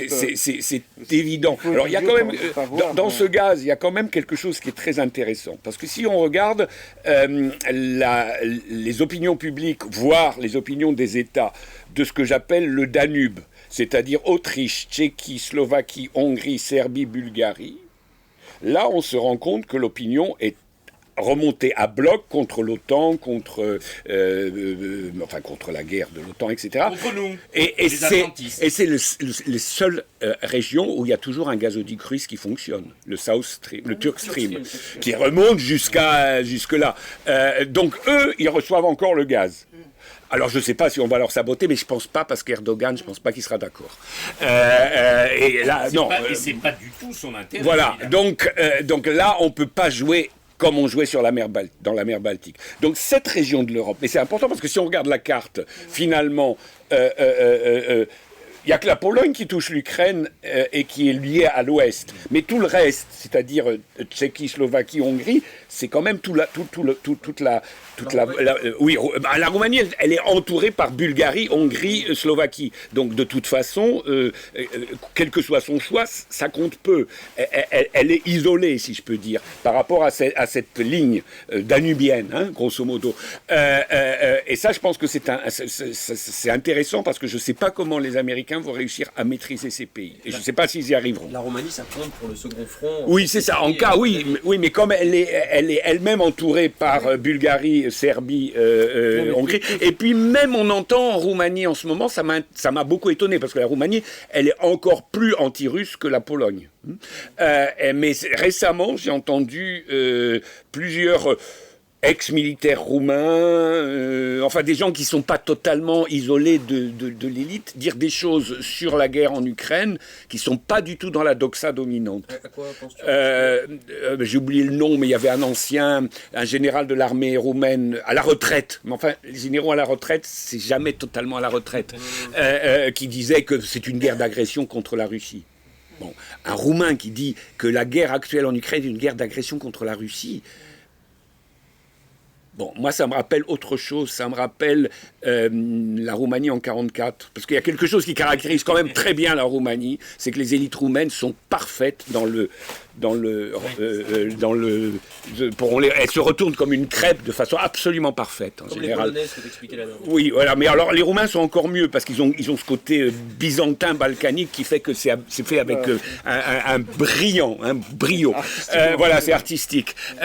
Et donc, comme en 89, quand il a fallu montrer que les Roumains étaient à l'avant-garde de la révolution anticommuniste, mieux que les Polonais, les Tchèques, les autres, ils étaient les plus... Alors là, ils ont fait avec brio, on a même eu quelques morts, ça faisait bien, bon. Il suffit de se souvenir de voilà. la liquidation Oui, de Ceausescu. voilà, mais exactement. Donc là, ils ont fait avec brio, les élites roumaines sont passées dans le bon camp de l'époque, mais là, je sens que ça grince en Roumanie, et ça laisse penser qu'ils se rendent compte, certains, que peut-être c'est le moment de préparer le retournement de la crêpe. Retourner la veste. Voilà. Mais c'est-à-dire que qu'en est-il pour nous autres pauvres paumés? C'est ça la question, parce que la guerre faite à l'Union européenne et en particulier à l'Allemagne, c'est naturel bien sûr dans les intérêts des États-Unis, au sens où les États-Unis maintenant, ils en sont où? Qui que ce soit à leur tête là. Bien sûr, il y a le BLM et les choses qui sont de leur chaos à eux, d'accord. Mais redresser l'économie américaine, c'est extrêmement important en ce moment, et parce que ça va pas tenir, et puis toutes ces guerres, tout ce bazar dans le monde, il faut quand même rester au-dessus, etc. Comment faire? Ils ont délocalisé vers la Chine à un moment donné, mais maintenant... ce n'est plus du tout la même situation. Oui, mais ça, tu nous parles du point de vue américain, nous le connaissons bien, les embarras qu'ils ont. Mais ils vont essayer de faire délocaliser l'industrie européenne vers les États-Unis. Parce qu'il en reste. Bah oui. Ça, c'est... d'accord avec toi, reste, mais les Européens, de toute façon, nous sommes bien placés et pas délocaliser pour la le Tour Eiffel, découvrir, quand on est même. en train de le découvrir. Nous sommes déjà depuis un moment, quelques décennies, entre le marteau et l'enclume. Bien sûr, et les il suffit principaux de voir le perdants désarroi de nos classes dirigeantes, je veux dire, aussi bien les Français que les Allemands, sans parler des Italiens, etc. Je parle là des fondateurs de l'Europe, de Rome, de l'Europe, de la paix, etc. Mis à part l'Ukraine, évidemment, qui va être détruite, détruite. Les perdants, c'est nous et c'est les Allemands, enfin peut-être même nous plus que les Allemands. Non, mais ça, on commence à le savoir, nous sommes tous au courant, en tout cas en France. Oui, c'est la fin de l'abondance. C'est la fin de l'abondance et de l'insouciance. Il va falloir mettre des thermolactiques, se chauffer, faire des économies, faire pipi sous la douche. C'est ça. Et manger du quinoa. Non, le quinoa c'est un peu cher, donc je sais pas. Mais on croit toujours que l'ennemi... Donc la question pour en venir à bout, jusqu'où ça peut aller, c'est-à-dire ça peut aller jusqu'au déboire, jusqu'aux discordes internes de l'Union européenne. C'est-à-dire les pays en question de l'axe de Danube, tout ça, ils vont pas... déjà, il y a Orban qui s'est excellé Orban, ça depuis longtemps. Puis les autres vont chanter la même chanson, un petit à petit. Et puis ceux-là de ce côté vont s'opposer. Et puis tout le monde va se rabattre sur la Russie. De la propagande, je veux dire que c'est à cause d'eux que cela se chamaille. Enfin, je ne sais pas quoi. On peut tout inventer. Et donc, dans ce chaos, on va justifier ça de manière que dans l'entre-soi. C'est la guerre. C'est la Dans guerre. l'entre-soi, Grosse manœuvre, voilà. c'est la guerre. c'est la guerre, Voilà, qui va le problème. tout résorber, qui va tout justifier, etc. Juste pour nous faire gober la pilule, quoi. Oui. Enfin voilà. Donc qu'il y aura plus de, qu'il y aura le rationnement d'électricité, etc. Ce que j'adorerais savoir, c'est comment ils vont faire le tout numérique et les passeports, l'identité numérique et la monnaie numérique, quand il y aura quelques fois par jour pas d'électricité. Alors ça, ce serait quand même... Alors, là, il y avait excuse-moi, il y avait une question qui suit le fil de cette conversation. Normalement, je comptais sur Soubry et Maged, mais qui apparemment ont eu un empêchement. C'est le rôle quand même qui est d'ailleurs joué assez habilement, il faut le reconnaître, et efficacement par Erdogan. Oui, ça, il joue Non, bien. cette affaire. Attends, puisque tu parlais de monnaie, l'ambassadeur russe qui est délégué à l'organisation des BRICS a déclaré qu'il préparait une monnaie. Et c'est connu, c'est des choses, des gens comme Sergei Glaziev qui Oui, travaillent dans des oui, directions similaires pour créer une monnaie BRICS qui soit alternative au dollar. Ça, c'est pour le beaucoup plus long terme. Oui, dans quelques années. Oui. Et donc, puisqu'on parle d'autres pays, ça m'amène à vous demander un peu quelle est l'opinion ailleurs. Donc, effectivement, il n'y a ni Soubry ni Majed pour nous parler ni du Proche-Orient ou de l'Afrique. Et peut-être commencer par la Turquie et par les seconds fronts qui s'ouvrent entre l'Arménie et l'Azerbaïdjan quand Poutine et Erdogan vont parler, entre le Tadjikistan et le Kirghizistan. Oui, il y a plusieurs zones chaudes qui sont en train de se réchauffer. Donc Azerbaïdjan, Arménie, Tadjikistan, puis Taïwan. Parce que tout ça, ça fait partie Il du faut même... savoir Bon. que l'Arménie, c'est quand même le plus grand ambassade des États-Unis, si c'est pas au monde, mais c'est le deuxième Après au Bagdad. monde, après Bagdad, un truc comme ça, voilà. Ça, c'est une ville, c'est un État dans l'État. Enfin, le nombre de... Tu parles de l'ambassade des États-Unis. À des Yerevan. États-Unis à Yerevan, sachant qu'en Arménie, on a moins de 2 millions d'habitants. Oui, puis que actuellement. Yerevan, ça doit être 100 000 habitants, c'est pas Non, une ville. c'est plus que Ah bon, ça, quand même. mais c'est pas énorme. C'est à peine 1 million, je sais pas quoi. Enfin, je sais plus les derniers chiffres. Dans le temps, c'était moins de 1 million. Donc, une ambassade avec 1000 ou je sais pas combien, enfin, collaborateurs, enfin, travailleurs Bah, là-dedans. ils avaient déjà réussi une révolution colorée en Ah Arménie. bah, En Arménie. naturellement, c'est. Je veux dire que les conflits qui se chauffent en ce moment, par exemple, il y a la Géorgie qui n'est pas très tranquille. Enfin, le peuple n'adhère absolument pas à la guerre, mais il y a Des fous. il y a des fous en grand nombre qui s'agitent. Il y a la fameuse ambassadrice qui s'agite dans tous les sens, qui gère le pays quasiment, et puis le gouvernement, il résiste, mais il veut pas. Alors, quand tu dis Bon. n'adhère pas à la guerre, À la guerre, Précise. à la guerre. Et la population. la guerre contre les Russes. Bien sûr. Voilà, bien non, sûr. c'est ça qu'il faut préciser. La population ne veut pas aller se tuer pour celui-même avec qui il a le commerce actuellement. Rien que ça. Sans Sans parler qu'il y a parler des- de la force militaire. Sans parler qu'ils ont déjà une expérience de guerre Sans avec parler, la Russie de voilà, 2000. que ça s'est terminé en 5 jours. Oui, bon, Enfin, c'est à pas la moins peine de en réalité, recommencer. parce que du moment où les Russes sont arrivés, ça s'est quasiment tout de suite terminé. Enfin, voilà. Oui, Mais bon, bon, c'est pas la peine de recommencer. Dans les quoi. 5 En jours, dépit il y a... de la présence du bouclier humain constitué par BHL à l'époque. C'est ça, Il faut le le rappeler aux VHL. gens qui ne se Alors, souviennent donc, pas. tous ces conflits sont potentiellement allumables dans la mesure où les ambassades des Sont États-Unis très- fonctionnent. Il faut savoir que du moment où l'influence occidentale diminue dans ces zones, du moment supposé où elle diminue, toute l'architecture des conflits potentiels et réels change. C'est-à-dire tout devient négociable.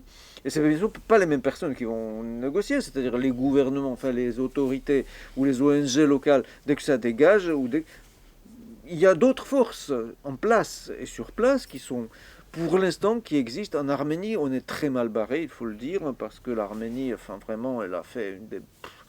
C'est c'est horrible, vraiment, parce que c'est la population, les Arméniens, qui ont été quand même en grande majorité assujettis à la cause des ONG occidentales, de mode de vie, enfin des valeurs, ou je sais pas quoi. Mais là, actuellement, ils sont Donc, en train d'en subir les conséquences. Ils sont en train d'en subir des conséquences, mais ça ne les a pas ramenés à la raison suffisamment pour dégager le président qu'ils Pachinian, ont. là. Bah, c'est dégageable, hein. Je veux dire que... Surtout qu'il a perdu la guerre. il d'autant a plus. perdu. Déjà, vous avez beaucoup vu de dirigeants qui ont perdu lamentablement une guerre et qui restent comme si rien n'en était en place, alors que nous avons une population extrêmement traditionnaliste, extrêmement identitaire, Oui, en plus. qui se sent lésés par cette défaite et par Ah oui, bah la bien. présence de ce dirigeant. Donc, comme il n'arrive pas, bon, il y a 1000 diplomates américains qui sont sur place, je ne pense pas que ça fasse quand même une armée, enfin, je veux dire, en face d'une population Qui serait décidé. Oui. massivement si elle adhérait à la cause. Alors, Donc, quelle est la fin de partie puisque, par exemple, euh, Loukachenko a longtemps hésité entre l'Ouest et l'Est, il a été forcé de choisir. Oui. Voilà. Là, Pachinian, bon, La fin de les partie, Russes l'aident un peu, les Américains aussi sont venus sur place dire regardez, Ça, choisissez-nous. Et pour Pelosi, l'instant, Qu'est-ce qui va- oui, qu'est-ce qui va pour choisir, l'instant, ce finalement qui se passe, c'est que les Américains n'arrivent pas trop à allumer le Caucase. Et pour l'instant, c'est toujours, je dirais que c'est la Géorgie qui fait barrage à ça.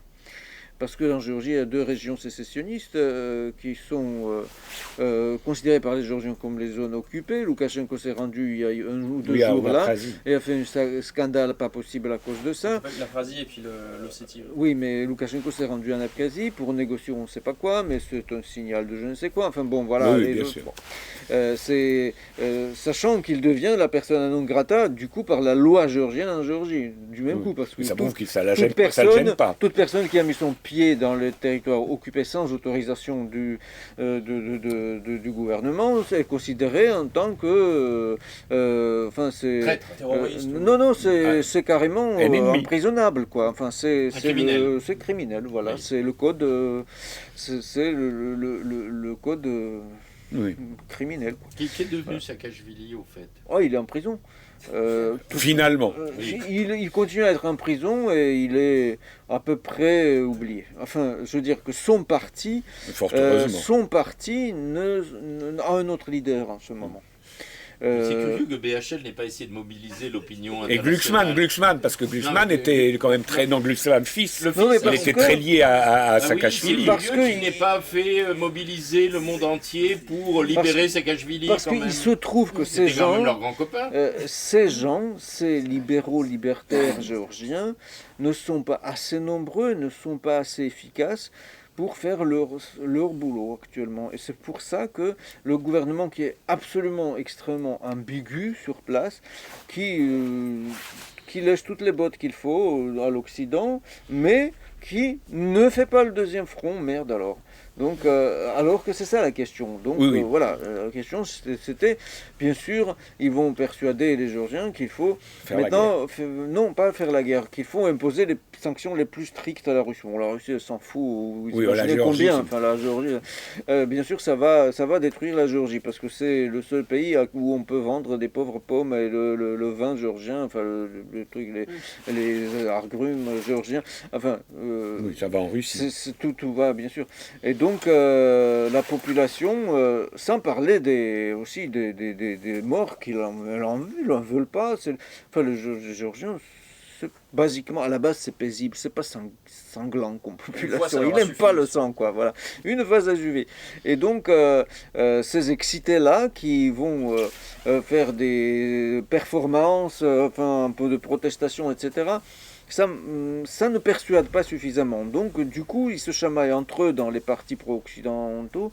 Et donc, le gouvernement fait un grand écart pendant ce temps entre plaire à l'ambassadeur, à D'autant que Borrell et autres les plus Européens. déterminés ont été envoyés pour compléter les effectifs des milices nazies Oui, ukrainiennes. Ah oui. La Légion oui. géorgienne. Et Oui, maintenant, les gens il y a depuis quelques jours une agitation parmi ces mêmes milices, comme quoi même les Ukrainiens disent qu'ils ne font rien maintenant en Ukraine, ils sont au repos tous, alors qu'il faut que maintenant qu'ils rentrent en Géorgie, n'est-ce pas? Parce que le pays est en danger, vous comprenez, donc où ça... Et ils sont 300, ou je sais pas, qu'est-ce qu'ils vont faire les 300...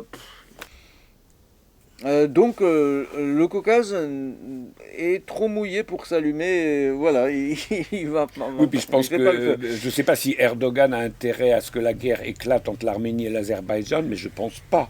maintenant. Il a En peut-être- ce moment, En ce moment, je pense pas. Est-ce qu'il a intérêt à activer ça pour Voilà, montrer, je pense. Voilà, la question. Voilà, il me parce qu'à chaque semble fois, que. ça tombe juste Voilà, quelques il me- jours avant qu'il voilà. parle, Mais là, il me semble qu'il n'a pas intérêt. Conjoncturellement, il n'a pas intérêt. non, et aussi, il ne faut pas oublier que l'Iran, qui n'est pas ami spécialement avec la Turquie, C'est clair. traditionnellement, il y a peu de temps, et je ne sais, ici ça n'a pas été rapporté, mais mobilisé son armée en grand nombre. Oui. Je ne Oui, sais au pas cas où, combien de divisions, enfin voilà. Oui, voilà. Et l'armée iranienne, c'est pas rien. Ça faisait C'est pas partie des rien, choses et qu'on c'était à la devait- frontière d'Arménie. Ça fait Donc, partie des choses dont Soubry devait nous parler. On aura sans doute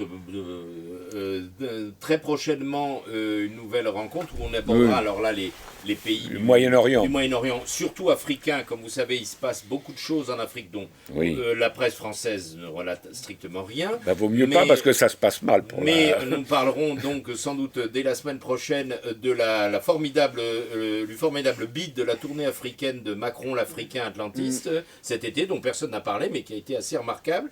Mais qui Par son permet- échec. Ouais, par son échec, qui permet de comprendre les allusions codées de Macron dans son discours à l'ONU. Je pense que tous les auditeurs français n'ont pas forcément compris toutes les implications. Donc ça, on va peut-être en parler à un autre moment.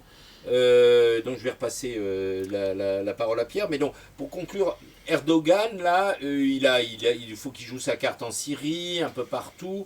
Il est impeccablement placé pour, Ah oui, pour la jouer fine, et il la joue assez fine. Cette fois-ci, oui. Là, je pense qu'il a quand même appris beaucoup de justement, choses. Pour en conclure, comme tu dis, il faut quand même réfléchir sur quoi ça peut déboucher réellement. Sauf bien sûr qu'on n'aura pas d'énergie ici, on n'aura pas à bouffer, etc. Et que c'est les sandwichs d'insectes qui vont nous proposer. Bon, tout ça on le sait. Mais enfin, à quoi on peut s'attendre puisque les cartes de l'OTAN ne sont pas les meilleures en ce moment, quelle soit la situation. Enfin, on voit bien que partout où ça les arrangerait d'allumer, d'ailleurs dans l'Asie centrale, ça les arrangerait Oui, aussi. bien, mais ça ne s'allume pas tant que ça. Enfin, ouais, il y a des petits trucs ça et là, mais bon, voilà quoi. Tout le monde se méfie de son grand frère américain parce qu'il a une fâcheuse tendance à laisser tomber et à noyer après. Il n'y a qu'à voir les votes à l'ONU sur les sanctions. Voilà, et puis on a vu ce qui s'est passé en Afghanistan, on a vu ce qui s'est passé, enfin je veux dire, les gens qui seraient censés être les relais américains sur place n'aimeraient pas se retrouver à la place de ceux qui s'accrochent à la roue de l'avion. Voilà. L'Iran Voilà. est aussi au cœur de Donc- plein de contradictions, qui vient d'entrer dans l'organisation de coopération. Oui, bien sûr. Membre Donc, dans à part ces entière, conditions- qui subit une révolution. Enfin, euh, une tentative. de tentative. Et dans ces conditions, réellement, on doit s'attendre à des coups bas de Oui. la part des services secrets occidentaux. Le premier coup bas, on l'a vu sous forme du gazoduc. C'est ce genre Oui, de oui, choses, bien enfin, sûr. ce First question genre for de us. choses, If des Germany- sabotages divers qui If vont Russia être attribués, invades, on s'en fout that en quoi, means enfin voilà, tanks ça va will monter. Pourtant, Monter Biden aussi. les avait prévenus. Hein. Voilà, il a dit que de Il y a toute pas de façon, surprise. il y aura Ukraine le truc, il Again, va then, pas exister, quoi. there will be no longer a Nord Stream 2. We will bring an end to it.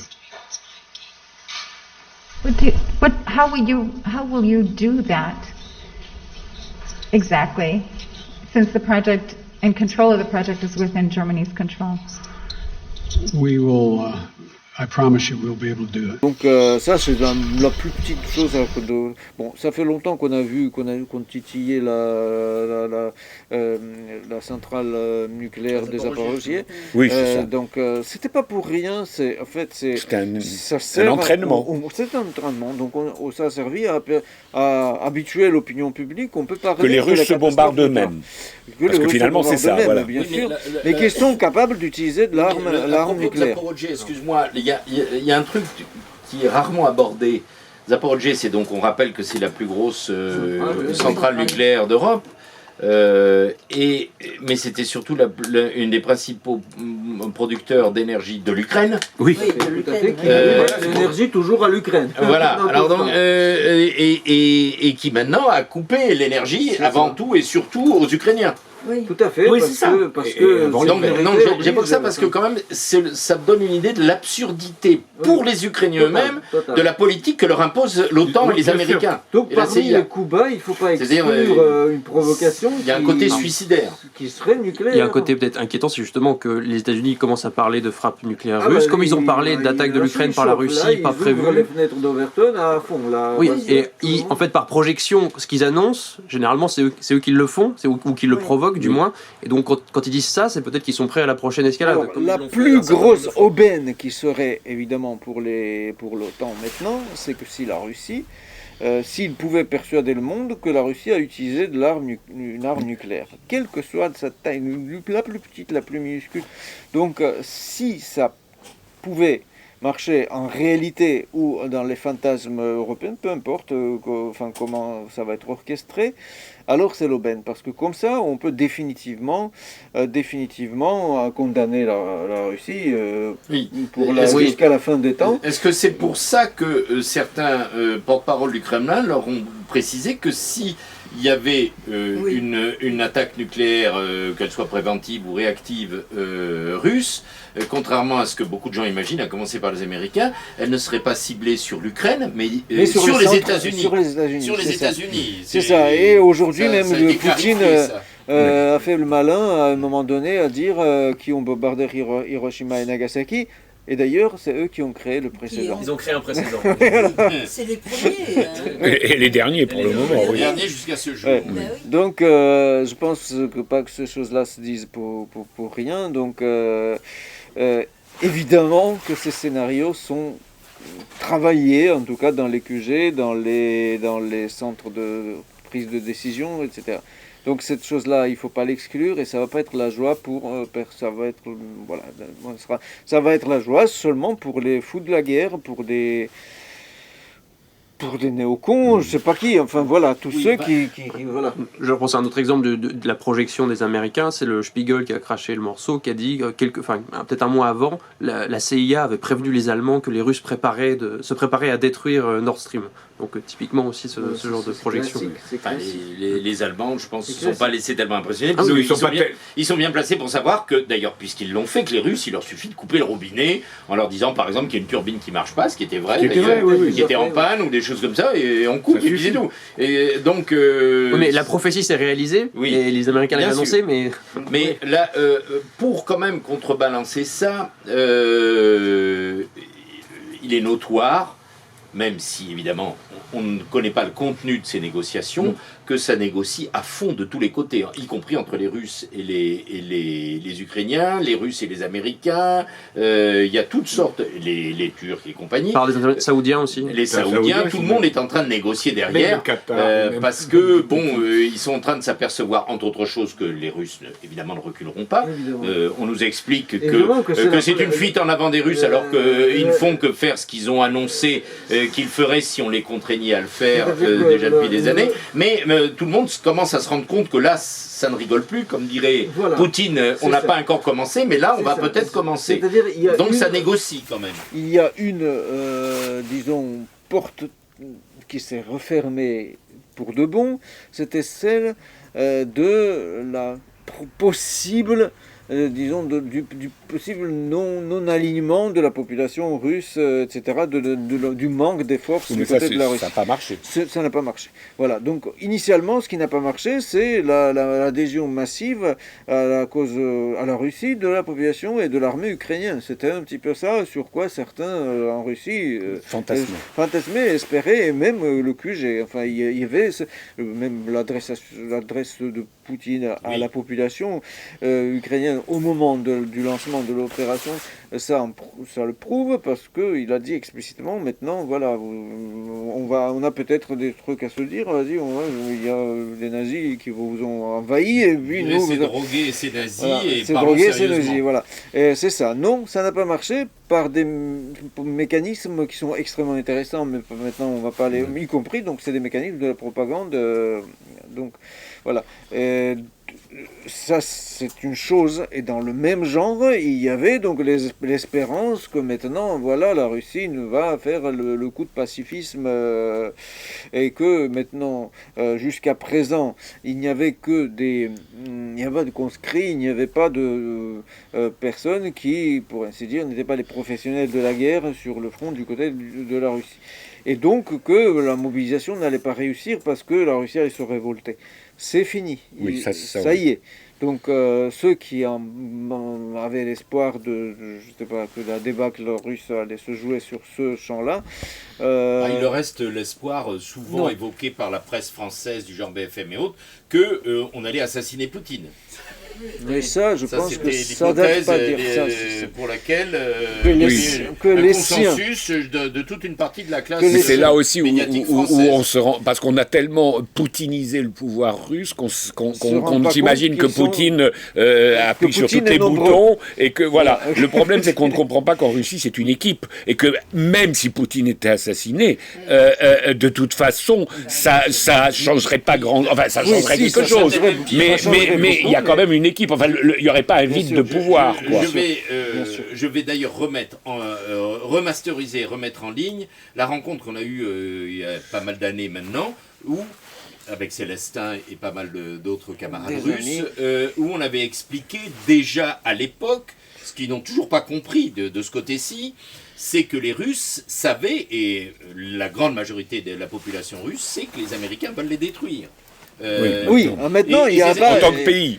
Maintenant, ça y est, oui, voilà, il n'y a pas d'ambiguïté. Que les Russes n'ont pas découvert, c'est pas une idée de Poutine, etc. Pire, on découvre, mais les Russes maintenant sont les Russes maintenant sont encore plus Les Russes convaincus. cherchent encore en plus. Maintenant, ils savent que la chasse est ouverte, voilà, et donc ils se cherchent les sources. Ils sont mieux sourcés que nous, et donc ils trouvent des sorties de certains acteurs géopolitiques, etc., qui font explicitement savoir que c'est une guerre raciale, contre le peuple, la culture.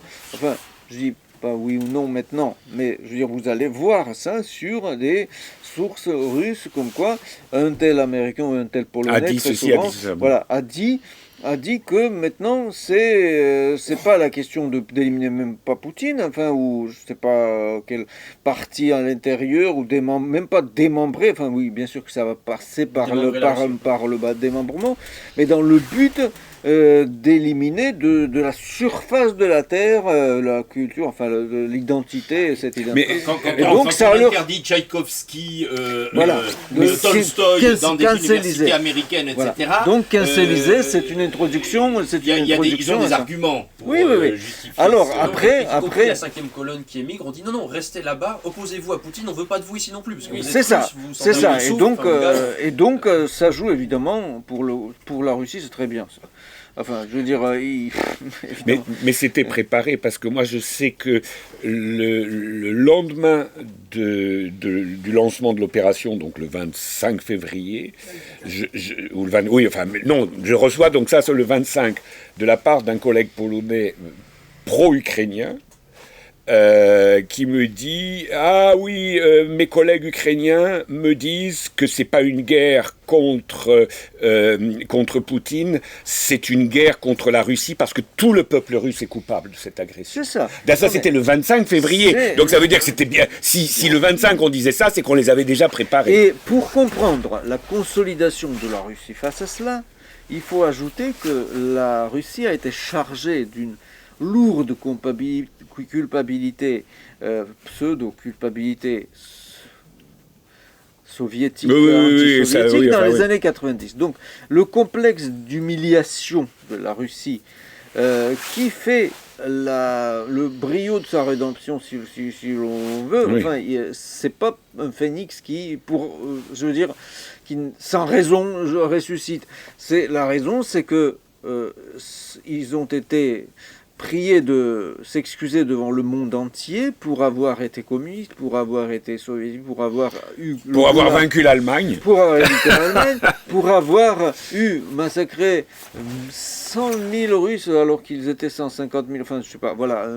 Donc au Goulag, et l'histoire, toutes ces choses-là. L'humiliation continuait au sens où elle restait subordonnée à un rôle très subalterne dans la division internationale du travail, elle fournissait des matières premières, etc. Elle avait été démantelée son industrie. Bien sûr, il s'ajoute tout ce qui est matériel, comme ça s'ajoutait à tout ce qui est théorico-idéologique. Donc la Russie a été humiliée sur tous les plans, et ce n'est pas les dirigeants russes qui ont été humiliés, c'est la population russe jusqu'au dernier SDF qui ont senti ça sur leur propre peau, parce que l'humiliation n'était pas seulement internationale, mais était sociale, intérieure. C'est-à-dire une société qui était à peu près juste, et certainement plus juste que toutes les sociétés occidentales, par exemple, l'Union soviétique. Et depuis sont vivants, ces gens, enfin bon. Ils sont passés à une société extrêmement injuste, beaucoup plus injuste dans son fonctionnement que, par exemple, la France, oui, bien sûr. Même d'aujourd'hui et d'hier, où ils sont humiliés au quotidien par les Russes qui représentent les idéologies occidentales, etc. Donc cette humiliation, c'est un facteur actif de tous les jours pour le redressement, disons, d'autodéfinition, d'autodétermination, genre il y en a marre, voilà, et puis pour chauffer le sang, pour ainsi dire, des gens qui ont été, quand même, qui ont quelques faits passés à se rappeler de grandeur, et maintenant qui se disent, voilà, et puis comme ça on comprend que, voilà, l'heure a sonné, voilà, bon, hein. Donc on comprend pourquoi adhère massivement la population à la cause qui absolument pas n'est pas personnelle, qui est tout à fait collective, qui est patriotique, mais pas au sens seulement de la défense de son lopin de terre, mais qui est justement quasiment impérial, enfin voilà, qui est de la défense de la dignité historique, si l'on veut. Alors ça s'explique par cette humiliation. La bourgeoisie nationale a été séparée de force un peu de la bourgeoisie comprador. Il y a eu une alliance de classe entre... Oui, donc il y a toute la structure de cette société post-soviétique qui explique tout cela. Et donc finalement, ce qu'on a... quoique face maintenant l'Ukraine et l'Occident, on se rend compte qu'on ne fait ça que pour le compte de la Russie. C'est-à-dire que tous les coups qui sont adressés à la Russie ne font que la renforcer. Comment ça se fait? C'est-à-dire... en Russie maintenant, ce que je disais tout à l'heure, il y a une expression qui est très populaire, c'est que dès qu'en Russie quelque chose ne va pas, qu'il y a par exemple un événement désagréable du sens de la défaite locale, échange de prisonniers absolument inéquitable, enfin voilà, des trucs comme ça, parce qu'il y a des traîtres voilà, parce que le pouvoir russe, parce que finalement le problème de la Russie, c'est que la Russie, elle est constituée actuelle, la Russie actuelle, elle est constituée pas pour la guerre. Elle est constituée pour être une colonie occidentale. Et pour espérer d'un jour devenir l'Europe, mais ne jamais le devenir. Une carotte devant... Voilà. C'est ça la construction de l'élite russe. Et elle peut efficacement faire ça, jusqu'à hier, jusqu'au 24 février.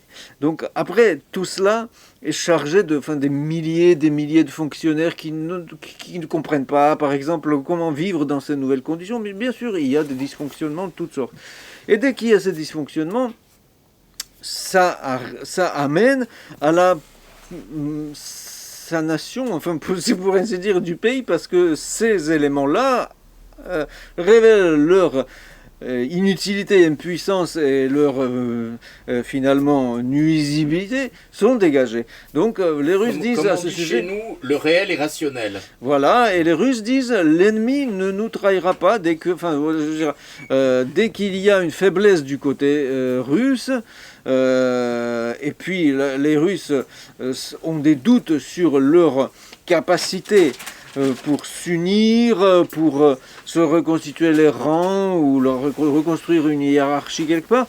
on voit sur les réseaux sociaux, vous inquiétez pas, l'ennemi ne va pas nous trahir, c'est-à-dire l'ennemi envoie tout de suite un coup tel que ça nous fait consolider les Russes et encore un coup de délestage de la matière, disons, parasite, voilà. Et donc c'est objectivement l'image des processus voilà, certains peuvent ne pas l'aimer, mais en tout cas, ils doivent se rendre à l'évidence que, voilà, le résultat en est là. Effectivement, ce qui était un but avoué des sanctions contre tous les pays, Cuba ou l'Iran, etc. Ah, mais les sanctions, évidemment. La population ne marche pas du tout. Et Non, en général, c'est le les contraire. sanctions. Par contre, il y a bien un effet réel qui est le rideau de fer qui Alors, tombe et qui est de plus en plus. Tu en as beaucoup parlé, mais je pense qu'en dépit du baratin de propagande de plus en plus démenti par les faits de manière de plus en plus cinglante, évidemment les annonces du type de celle de Bruno Le Maire, on va détruire l'économie russe, les Russes vont manger leur pain Ouais, blanc, ils vont mais il être est toujours dans en poste, le garçon, oui, là. mais Oui, c'est c'est-à-dire, ça. En réalité, aujourd'hui, actuellement, bien que évidemment l'économie russe soit embarrassée par les innombrables sanctions, comme jamais aucun pays au monde n'en a connu de l'histoire, les sanctions économiques de toute nature,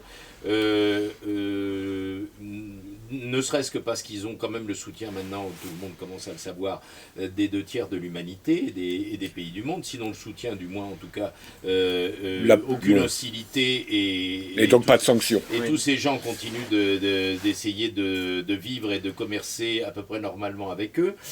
Donc, en pratique, au quotidien, d'après ce que j'ai entendu dire, la vie quotidienne des Russes, que ce soit les moscovites ou les autres, n'a pas été bouleversée. Non. Non. C'est... Moins qu'elle n'est en train de l'être. Elle pour va les être Français peut-être... aujourd'hui, Oui, voilà, c'est Ah ça. oui, du fait de ouais, l'inflation et de la récession. Non, enfin, je veux dire, la vie quotidienne au sens du bien-être du ménage, pour ainsi dire, lambda, n'a pas été bouleversée en Russie. Ça a injecté au coup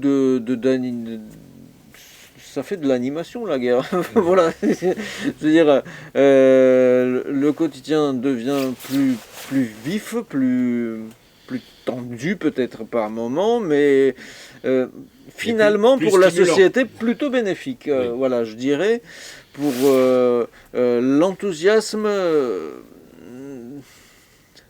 de la plupart, quelque part, enfin, c'est comme un fond, quelque chose. Si vous regardez les années 90, le fond était dépressif. Même si on allait se prendre des coups dans des bars ou je sais pas, enfin bon, s'amuser que les gens, d'ailleurs, c'était plutôt des débauches, mais enfin voilà, s'oublier, s'évader, etc. Mais le fond, il était hyper dépressif. Le fond, il était pour ne pas se suicider, en gros, voilà, qu'on s'amusait. Et donc là, c'est l'inverse, c'est-à-dire le quotidien continue, mais dans le fond, il y a une sorte d'optimisme historique qui en moyenne est comme répandu comme ça dans la population et qui prévaut sur les... Bien sûr, il y a des fétistes ça et là, enfin bon, il y a de tout, mais c'est insignifiant. Je pense que les effets, on les voit maintenant, les résultats, tout simplement. Voilà. D'accord. Quelle sortie de crise, peut-être en conclusion, Bruno, est-ce que vous... Oui, alors il y a un point qu'on n'a pas abordé que je voudrais mentionner qui m'étonne. J'ai pas de réponse. Quand on parle de l'avachissement de l'Europe face aux États-Unis, je compare avec l'Asie. Alors je compare pas avec la Chine ou le Vietnam ou la Corée du Nord. Je compare avec, par exemple, les comportements qu'on a eus à Taïwan, en Corée du Sud ou au Japon. Personne n'en a évidemment parlé dans la presse, que quand Pelosi est allé à Taïwan, le lendemain, le vice-président du Kuomintang s'est rendu à Pékin pour négocier. Et le patronat taïwanais a protesté contre la venue de Pelosi à Taïwan. Mais Bon. je te coupe, cette visite de Pelosi marque surtout l'incompétence. Oui, total. Et l'ineptie Mais bien de sûr, l'équipe bien sûr, dirigeante bien sûr, mais libéraux américains. oui, mais c'est vrai, mais enfin, tout le monde leur a dit qu'est-ce que c'est que cette connerie. oui, bien sûr, mais le fait qu'à Taïwan, il n'y ait pas du tout cet enthousiasme style ukrainien. Voilà, Ensuite, elle passe en Corée du Sud avec un président nouvellement élu pro-américain, et le président lui dit j'ai pas le temps de vous recevoir parce que j'ai une réunion, et il se retrouve et il va au théâtre, et pendant ce temps-là, son attaché de presse dit bien sûr qu'il n'y a qu'une seule Chine. Et le Japon qui a dit on fera des sanctions à condition, mais uniquement celles qui ne dérangeront pas les Japonais. C'est quand même pas l'attitude des Européens. Et ce matin, j'ai un de mes anciens doctorants qui est français, mais qui enseigne qui enseigne en Russie de façon par Internet, et qui me dit mon collègue de l'université de Novosibirsk vient de me dire qu'il vient de terminer une rencontre Zoom avec les universités japonaises, taïwanaises, émiraties et chinoises sur les coopérations interuniversitaires dans cette région. Ça va jusqu'aux Émirats arabes unis. Hein. Donc Émirats, Taïwan, Japon, Chine. Et Novosibirsk. Voilà, alors je me dis, mais voilà, je m'étonne parce que, enfin, le Japon, la Corée du Sud, Taïwan, c'est censé être des colonies totalement avachies. J'ai une réponse, c'est celle ça que je fais depuis un moment. Le problème, c'est comme on l'a vu, y compris pendant le Covid et autres, est-ce qu'ils ont, nos dirigeants, je parle de l'Union européenne, est-ce qu'ils ont la moindre idée de ce qu'ils pourraient faire d'autre ? Oui, mais alors pourquoi les Japonais sont capables ? Pourquoi les Coréens du Sud sont capables ? Pourquoi les Taïwanais sont capables ? Mais parce qu'eux ne se sont pas mis dans cette situation absurde de vassalité entre le marteau et l'enclume dans laquelle on est. Et il n'y a aucun... On parlait du fait que les Russes avaient de nouveau des perspectives... pour parler comme la locomotive, un projet pour l'avenir de leur pays, de leur nation, oui, etc., c'est ça. Une perspective. Qu'est-ce qu'on a, nous encore. Mais oui, ça montre à quel point on est... D'acheter du thermolactyle pour passer l'hiver on a des bulles, que ça va s'arranger. pour l'instant, on a des bulles de savon idéologiques, enfin, je veux dire, les valeurs, quoi, enfin, d'où ils racontent. Mais parce que il fait pas encore assez froid et il fait pas encore assez faim. Parce que l'Europe et la France... en particulier, ça va dormir jusqu'à ce que ça fasse mal. Parce que c'est trop riche pour l'instant. Pour l'instant... Enfin, les Japonais, les Taïwanais aussi. Oui, mais c'est loin. Vu l'option politique, idéologique qu'on a pris collectivement, on va dire, au niveau de l'Union européenne, on n'a rien d'autre.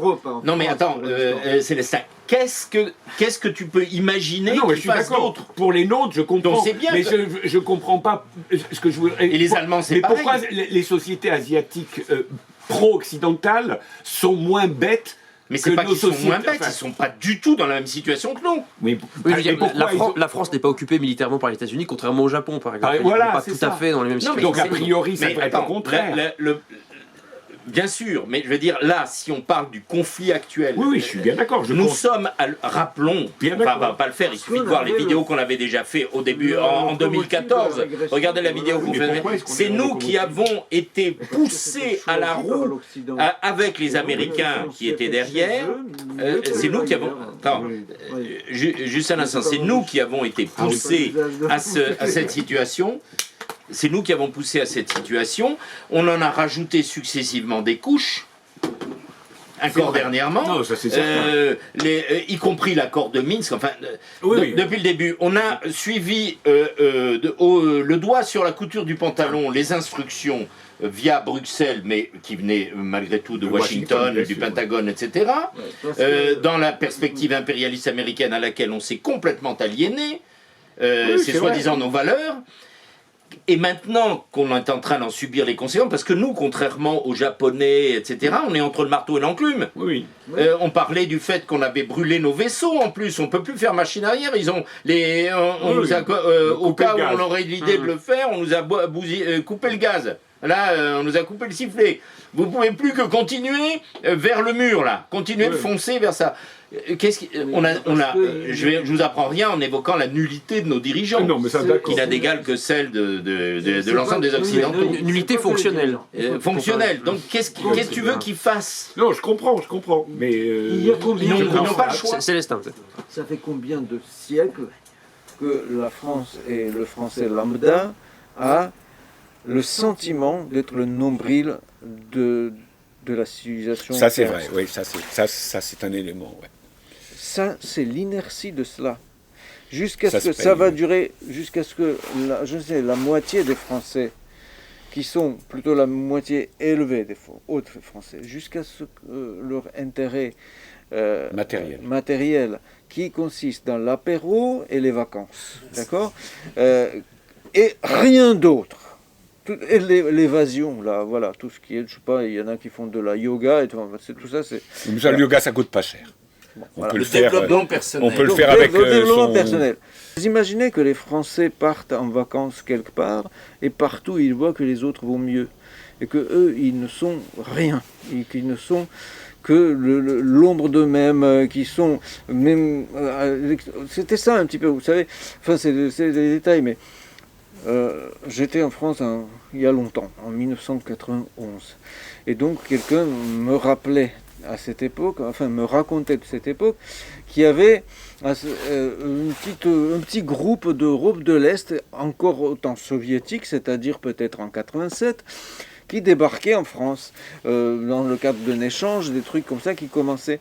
Et que les Français qui me le racontent en rigolant et tout, et qu'ils les ont vus de loin, quoi. Voilà, c'est pas comme les autres, ils sont comme ça, c'est de pays totalitaires, quoi. Enfin, ils sont vraiment, ils sont ridicules, ils sont nuls, ils sont... Et eux, ils le sentent. Et la liberté, notre, voilà, chérie. Donc voilà, nous, on est mieux. Et eux, c'est nul, ha ha ha, n'est-ce pas? Et voilà. Et c'était ça, c'était comme ça dans les films soviétiques. Vous voyez partout ça, qu'un soviétique se retrouve à Munich, je ne sais quoi, et il regarde tout ça comme un troglodyte, là, tout autour. Qu'est-ce que c'est, son grand début. Mais il n'y avait pas de raison vraiment pour ça, vu l'état de développement de l'Union soviétique, mais c'était comme ça que c'était vu. Bon, voilà. Et donc, quand ça s'inverse, qu'est-ce qui va se passer? Le film soviétique Brat, qui raconte très bien l'humiliation, enfin, du Russe qui va aux États-Unis, qui voit la richesse et qui finalement arrive à se venger de cette humiliation. Oui, bien sûr. C'était enfin, c'est ce sentiment, il sévit dans les films des années 70 et 80. Et avant, très peu. Ça commence à cette époque et après, ça devient énorme. Et c'est vécu au quotidien par tout le monde à cette époque des années 80, pour le moindre je ne sais qui ait pu aller en... Et puis qu'est-ce qu'il a acheté, qu'est-ce qu'il a... Ah oui. Non, mais je vous raconte pas. Donc c'est-à-dire c'était même pas, ça n'apercevait même pas que ils étaient dans un état d'humiliation parce que matériellement ils étaient moins riches, et parce que vu la situation de l'Union soviétique qui a perdu d'elle-même en grande partie, quoi qu'elle fasse la CIA pendant ce temps, etc., elle a perdu parce qu'elle a perdu la flamme, si vous voulez, de l'initiative civilisationnelle qu'elle a eue à un moment donné. Et donc, qui n'avait plus de souci que d'acheter une luminaire occidentale, ou je ne sais pas ce qu'ils pouvaient ramener, une bagnole, enfin, etc., voilà, et puis se vanter devant leurs voisins, etc. Et un jour, c'est le Français qui va se retrouver là où nous en sommes, dans une situation pas exactement comparable. comparable. Y compris les couches moyennes. Ça sera le niveau de vie, et non seulement le niveau de vie, mais ça sera la perspective des gens lancés vers une vision du futur, qui travaillent pour quelque chose, et pas pour arrondir les fins de mois, qui ont des projets monumentaux, qui vont dans l'espace, qui sont fiers d'eux, etc. Et le Français, il sera écolo, en train d'économiser... Le projet, c'est de sauver la planète. Voilà, qui va être en train d'être... Oui, enfin, là, maintenant, en rouvrant les centrales thermiques et en faisant... C'est ça la perspective. Maintenant qu'ils nous chantent les chansons que ça va être formidable, mais non, les autres ne vont pas attendre.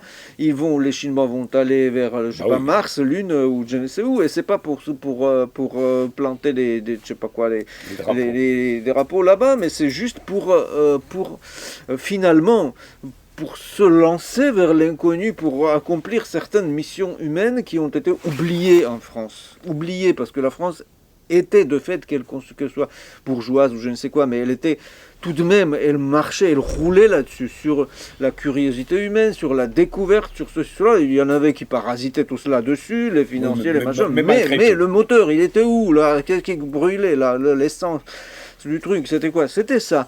Et donc quand ça a été oublié depuis les années 70 progressivement, et là plus personne ne s'en souvient. Maintenant, il y a la crise, c'est du sens de la vie. Moi, très bien. Oui, enfin même moi je m'en souviens un petit peu, mais je m'en souviens déjà. Oui, mais on se souvient des conférences, des émissions, même si on les avait. Le climat, le ton de cela, il était différent. Et donc maintenant, la crise, c'est pas pas seulement économique, mais c'est surtout la crise du sens de l'existence. Ouais, c'est pour ça qu'ils sont tous en recherche de sens d'ailleurs. Voilà. Bon, Gorbatchev est mort, son héritage meurt avec lui. C'est plutôt une Ça, note c'est ce qu'ils disent, le d'optimisme. oui. Oui, mais la reine d'Angleterre est morte aussi. Mais c'est aussi son héritage est en train de se terminer. Et voilà. On pense quand même que la Grande-Bretagne, ça y est, ça se termine. Quoi. Oui, c'est ça qu'ils ont enterré en fait. C'est Oui, pour ça qu'il y avait tant de monde. Oui, voilà. Ce qu'il y a de curieux, c'est qu'il y avait presque, en tout cas si j'en juge par la restitution de notre radiovision, de nos canaux d'information, il y avait étrangement, ça a été beaucoup plus court et sur une moins longue période, il y avait une mobilisation quasiment comparable sur le discours de Poutine. Ah oui. Par rapport à ce qu'il y a eu il y a quelques jours, les cérémonies les obsèques de la reine d'Angleterre. Je ne vais pas faire de corrélation hasardeuse là-dessus, mais enfin c'est quand même symboliquement assez frappant. C'est-à-dire les choses importantes pour nous Français, alors qu'a priori on n'a rien à voir là-dedans. L'enterrement de la reine d'Angleterre et le discours de Poutine. C'est les deux choses qui ont vraiment, indépendamment des idées qui peuvent être véhiculées, des interprétations qui en sont faites, qui ont mobilisé les médias français ces derniers jours. Avec des envoyés spéciaux, avec des directs, tout le monde impatient, il va bientôt parler, Poutine, ou est-ce que Charles va verser une larme voilà. Ça, c'est actuellement notre idéologie française. Est-ce que Kadyrov va verser une larme aussi? Alors oui,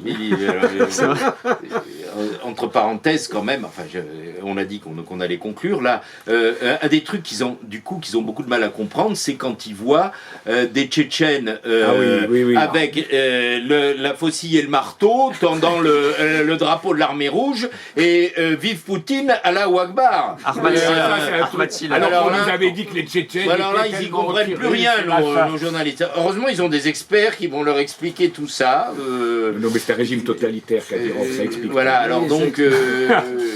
c'est alors qu'évidemment on nous explique qu'ils sont racistes. Mais ils étaient très bien.